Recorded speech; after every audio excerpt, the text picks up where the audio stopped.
نحمده ونصلي ونسلم على رسوله النبي الأمين المكين الحنين الكريم الرؤوف الرحيم اما بعد اعوذ باللہ من الشیطان الرجیم بسم اللہ الرحمن الرحیم۔ سامعین عزیز وقار، آج رمضان المبارک کی 2 تاریخ ہے، دوسرا رمضان المبارک اور افطاری کا ٹائم ہے۔ تو آج ہم حدیث پاک کے موضوع پر آقا علیہ الصلوۃ والسلام کے بیان کردہ فضائل امام الانبیاء سیدنا محمد مصطفیٰ صلی اللہ علیہ وآلہ وسلم کے مناقب کا بیان سنیں گے کہ آقا حضور نے اپنے مناقب کس طرح بیان فرمائے۔ تو سامعین عزیز وقار، اس میں 2 یا 3 حدیث پاک ہم سماعت کریں گے اور ان کو سمجھنے کی کوشش کریں گے۔ حضرت ابو ہریرہ رضی اللہ تعالیٰ عنہ سے مروی ہے، حضور نبی اکرم صلی اللہ علیہ وآلہ وسلم نے فرمایا، میرے گھر اور میرے منبر کے درمیان کا حصہ جنت کے باغوں میں سے ایک باغ ہے، اور میرا منبر میرے حوض پر ہے۔ عن ابی ہریرہ رضی اللہ تعالیٰ عنہ قال قال رسول اللہ صلی اللہ علیہ وآلہ وسلم ما بین بیتی و منبری روضۃ من ریاض الجنہ، کہ آقا حضور نے کیا فرمایا کہ میرے گھر اور میرے منبر کے درمیان کا حصہ جو ہے وہ جنت کے باغوں میں سے ایک باغ ہے، اور میرا منبر میرے حوض پر ہے۔ یعنی آقا علیہ الصلوۃ والسلام کو ایک تو جنت ان کو ملنی ہے جو یعنی دنیا دار الامتحان ہے، اور جنت جو ہے وہ آخرت کا گھر ہے، لیکن آقا حضور کو اللہ رب العزت نے جنت دنیا میں ہی عطا کر دی۔ جنت کا ایک ٹکڑا عطا کر کے تو یہ یعنی آقا حضور کے امتیوں کو اور ہمیں یہ لیسن دے دیا، ہمیں یہ سمجھانے کے لیے سبق دے دیا کہ نہ صرف وہ جنت کے مالک ہیں بلکہ اللہ رب العزت نے ان کے گھر کو، ان کی رہائش گاہ کو، اور آقا علیہ الصلوۃ والسلام کی جہاں پر ان کا مزار مبارک ہے وہ جنت کا حصہ ہے۔ ہم تو جنت میں اگر جائیں گے تو آخرت میں جائیں گے، لیکن آقا حضور دنیا میں رہ کے بھی جنت کا ایک ٹکڑا اللہ رب العزت نے ان کو بطور خاص عطا کیا۔ یہ آقا علیہ الصلوۃ والسلام کے فضائل میں سے ایک فضیلت ہے۔ دوسری حدیث پاک کی طرف چلتے ہیں۔ حضرت معاویہ رضی اللہ تعالیٰ عنہ سے روایت ہے کہ میں نے حضور نبی اکرم صلی اللہ علیہ وآلہ وسلم کو فرماتے ہوئے سنا کہ اللہ تعالیٰ جس کے ساتھ بلائی کا ارادہ فرماتا ہے اسے دین کی سمجھ بوجھ عطا فرما دیتا ہے، اور بے شک تقسیم کرنے والا میں ہی ہوں جب کہ اللہ تعالیٰ عطا فرماتا ہے۔ ان معاویہ رضی اللہ تعالیٰ عنہ قال سمعت نبی صلی اللہ علیہ وآلہ وسلم یقول من یرد اللہ به خیرا یفقہہ فی الدین وانما انا قاسم واللہ یؤتی۔ نبی اکرم صلی اللہ علیہ وآلہ وسلم نے فرمایا کہ اللہ جس کے ساتھ بلائی کا ارادہ فرماتا ہے اسے دین کی سمجھ عطا کرتا ہے، سمجھ بوجھ عطا کرتا ہے۔ اور جو دوسرا جملہ، یعنی ایک تو دین کی سمجھ بوجھ ہے، اور یہاں پر ایک جملہ میں اور ایڈ کر دوں کہ ایک تو ہوتا ہے دین کی سمجھ عطا کر دینا، اور ایک سمجھ والوں کی صحبت عطا کر دینا۔ تو اگر آپ کو صحبت صالح کند، صحبت طالع کند، تو اگر اللہ رب العزت نے کسی شخص کو ایسی صحبت عطا کر رکھی ہے، ایسی نسبت عطا کر رکھی ہے جو دین کی سمجھ عطا کرتے ہیں، تو وہ دین کی سمجھ عطا کرنے والوں کی خیرات پا رہے ہیں۔ اور دوسرا آقا حضور نے فرمایا کہ انما انا قاسم واللہ یؤتی، کہ جس کو جو بھی چاہیے، جو خیرات بھی چاہیے وہ میرے در سے ملتی ہے، میں ہی تقسیم کرتا ہوں اور اللہ عطا کرتا ہے۔ تو بے شک عطا کرنے والی ذات اللہ ہی ہے، لیکن تقسیم کرنے والی ذات وہ ذات مصطفیٰ ہے. جس شخص کا بھی تعلق ذات مصطفیٰ کے ساتھ بن گیا اس کو جو وہ چاہتا ہے وہ اس کو عطا ہو جائے گا، کیونکہ آقا حضور نے عطائے خدا میں سے تقسیم کرنا ہے اور تقسیم کے لیے بارگاہ مصطفیٰ کے ساتھ تعلق ہونا ضروری ہے. جس کا تعلق بارگاہ مصطفیٰ کے ساتھ ہے، جو خیرات وہ بارگاہ خدا سے چاہتا ہے وہ بارگاہ مصطفیٰ سے اس کو ملتی چلی جائے گی. تو اگلی حدیث پاک کی طرف بڑھتے ہیں. اگلی حدیث پاک کی طرف بڑھنے سے پہلے یہ جو حدیث پاک ہمیں جو کچھ ہم نے سنا اور سمجھا وہ یہ ہے کہ جس کو جنت چاہیے وہ بھی در مصطفیٰ کے ساتھ تعلق بنا لے. جس کو جنت چاہیے وہ در مصطفیٰ کے ساتھ تعلق بنا لے، اور جس کو جو بلائی چاہیے بارگاہ خدا سے جو کچھ چاہیے وہ در مصطفیٰ کے ساتھ تعلق بنا لے، تاکہ عطائے خدا میں سے حضور جب تقسیم کرے تو اس کو بھی حصہ مل جائے، اس کو حصہ میسر آ جائے. حضرت جبیر بن مطعم رضی اللہ تعالیٰ عنہ روایت کرتے ہیں کہ حضور نبی اکرم صلی اللہ علیہ وآلہ وسلم نے فرمایا کہ میرے 5 نام ہیں اور میں محمد اور احمد ہوں. میں ماہی مٹانے والا ہوں کہ اللہ تعالیٰ میرے ذریعے سے کفر کو محو کر دے گا، اور میں حاشر ہوں، سب لوگ میری پیروی میں ہی روز حشر جمع کیے جائیں گے، اور میں عاقب ہوں یعنی سب سے آخر میں آنے والا ہوں. ان جبیر ابن مطعم رضی اللہ تعالیٰ عنہ قال قال رسول اللہ صلی اللہ علیہ وسلم لی 5 اسماء کہ میرے 5 نام ہیں. انا محمد و احمد کہ میں محمد ہوں اور احمد ہوں. وانا ماہی کہ میں ماہی مٹانے والا ہوں. جس کا در مصطفیٰ کے ساتھ حضور کی ذات کے ساتھ تعلق بن جاتا ہے، بارگاہ مصطفیٰ کا ادب جس کو آ جاتا ہے، اس کے گناہ مٹتے چلے جاتے ہیں، کیونکہ حضور مٹانے والے ہیں. دوسرا فرمایا کہ اللہ تعالیٰ میرے ذریعے سے کفر کو محو کر دے گا. کفر مٹاتا ہے.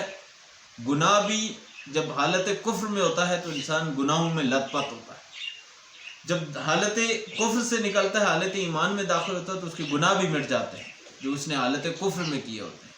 تو نہ صرف کفر مٹتا ہے بلکہ انسان کے گناہ بھی بارگاہ مصطفیٰ کے ساتھ تعلق بنانے سے مٹتے چلے جاتے ہیں. اور میں حاشر ہوں، حشر جمع کرنے والا ہوں، جس کو نہ صرف قیامت کے دن آقا علیہ الصلوۃ والسلام جمع کرنے والے ہیں، بلکہ دنیا میں بھی اگر کسی کو اتفاق اور اتحاد کی دولت چاہیے تو حضور کی بارگاہ سے ساتھ تعلق بنا لے. کسی کو شعور کی دولت چاہیے تو وہ بھی بارگاہ مصطفیٰ کے ساتھ تعلق بنا لے. سب لوگ میری پیروی میں ہی روز حشر جمع کیے جائیں گے، اور میں عاقب ہوں یعنی میں سب سے آخر میں آنے والا ہوں. حضرت انس رضی اللہ تعالیٰ عنہ سے مروی ہے کہ حضور نبی اکرم صلی اللہ علیہ وآلہ وسلم نے فرمایا تم میں سے کوئی اس وقت تک مومن نہیں ہو سکتا. بڑی ہی خاص اور بڑی ہی یعنی باریک بات ہے، اگر سمجھ میں آ جائے تو دنیا اور آخرت کی فلاح اسی میں ہے کہ تم میں سے کوئی اس وقت تک مومن نہیں ہو سکتا جب تک کہ میں اسے اس کے والد یعنی والدین اور اس کی اولاد اور تمام لوگوں سے زیادہ محبوب نہ ہو جاؤں. ان انس رضی اللہ تعالیٰ عنہ قال قال النبی صلی اللہ علیہ وسلم لا یؤمن احدکم کہ تم میں سے کوئی مومن ہو ہی نہیں سکتا، کوئی ایک شخص بھی، یعنی لا یؤمن پہلی بات تو نفی کر دی کہ کوئی ایمان والا ہو ہی نہیں سکتا. احدکم تم میں سے کوئی ایک شخص بھی حضور کے ساتھ بارگاہ مصطفیٰ کے ساتھ تعلق بنائے بغیر دعوی ایمان نہیں کر سکتا. یعنی چاہے وہ یعنی اولیاء میں سے ہو، صلحاء میں سے ہو، کوئی عام شخص ہو، یعنی امت مصطفیٰ میں سے کوئی شخص دعوی ایمان نہیں کر سکتا. حتی اکون احب الیہ من ولدہ ووالدہ والناس اجمعین. اور ایک اور جگہ پر ارشاد فرمایا کہ قال فوالذی نفسی بیدہ وذکر نحوہ. پھر ایک اور موقع پر اس طرح ارشاد فرمایا آقا علیہ الصلوۃ والسلام نے کہ یوں یہی الفاظ فرمایا اور یوں فرمایا کہ قسم ہے اس ذات کی جس کے قبضہ قدرت میں میری جان ہے، اور پھر یہی الفاظ دہرائے. یعنی حضور اپنی ذات یوں کہہ رہے ہیں کہ یوں فرمایا کہ قسم ہے اس ذات کی جس کے اللہ رب العزت کی قسم کھا کے کہہ رہے ہیں کہ اس ذات کی قسم کھا کے کہہ رہا ہوں جس کے قبضہ قدرت میں میری جان ہے، کہ کوئی شخص ایمان والا ہو ہی نہیں سکتا کہ جب تک کہ اس کو میری ذات یعنی آقا حضور کی ذات بارگاہ مصطفیٰ کے ساتھ اس کا تعلق محبت اس قدر مضبوط نہ ہو جائے کہ اس کو اپنے والدین سے بھی بڑھ کر حضور سے محبت ہو جائے، اس کو اپنی اولاد سے بھی بڑھ کر حضور سے محبت ہو جائے. تو جو شخص حضور کے در کے ساتھ بارگاہ مصطفیٰ کے ساتھ تعلق مضبوط کر لیتا ہے، اپنا تعلق قلبی، اپنا تعلق محبت مضبوط کر لیتا ہے، اس کو نور ایمان میں اثر آ جاتا ہے. دنیا میں اولاد کو جب تک یعنی سب سے زیادہ اولاد کا قریبی رشتہ والدین کے ساتھ ہوتا ہے، اور پھر اگر اس اولاد کی آگے اولاد ہو جائے تو سب سے قریبی رشتہ پھر اس اولاد کے ساتھ بن جاتا ہے. یعنی سب سے قریبی رشتے جو ہیں وہ والدین اور اولاد کا ہے. اور پھر والناس اجمعین بھی کہا کہ ہو سکتا ہے کہ تمہیں کوئی دوست بہت زیادہ عزیز ہو جائے، ہو سکتا ہے کہ تمہیں کوئی اور رشتہ، بیوی کا رشتہ عزیز ہو جائے، ہو سکتا ہے کسی کزن کے ساتھ، کسی دنیا کے کسی ایسے رشتے میں تم جس کے ساتھ تمہیں بہت زیادہ محبت ہو جائے. تو جب تک کہ میری ذات یعنی آقا حضور کی ذات کے ساتھ محبت سب سے بڑھ نہ جائے، دنیا کے مال سے لے کر مال، اولاد، والدین، رشتہ دار، یعنی دنیا کی ہر شے سے بڑھ کر آقا حضور کے ساتھ محبت نہ ہو جائے، تب تک انسان مومن نہیں ہو سکتا. اب سوال یہ پیدا ہوتا ہے، صحابہ کرام نے ہمارے لیے سوال کیا کہ یا رسول اللہ صلی اللہ علیہ وآلہ وسلم کہ حضور ہم آپ کو دیکھتے ہیں، آپ کی محبت پاتے ہیں، آپ کی صحبت میں بیٹھتے ہیں تو آپ کی محبت ہمارے دلوں میں پیدا ہوتی ہے. آپ کی محبت کا چراغ، جب ہم اپنا چراغ، بجھا ہوا چراغ لے کر بارگاہ مصطفیٰ میں حاضر ہوتے ہیں تو ہمارے دلوں کا چراغ روشن ہو جاتا ہے، ہمیں بارگاہ مصطفیٰ کے ساتھ محبت جو ہے وہ ملتی ہے. تو جو آج سے 1400 سال بعد آئیں گے حضور، وہ آپ کی محبت کیسے حاصل کریں گے؟ تو حضور نے فرمایا کہ جو شخص، ایک تو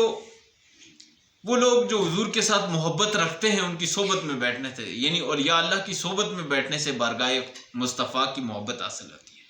حضور کے ذات کے ساتھ تعلق قلبی بنتا ہے، حضور کے ساتھ محبت، مودت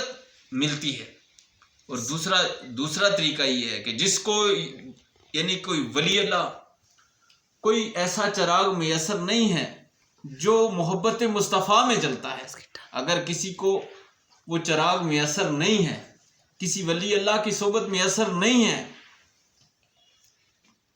تو وہ کیا کرے؟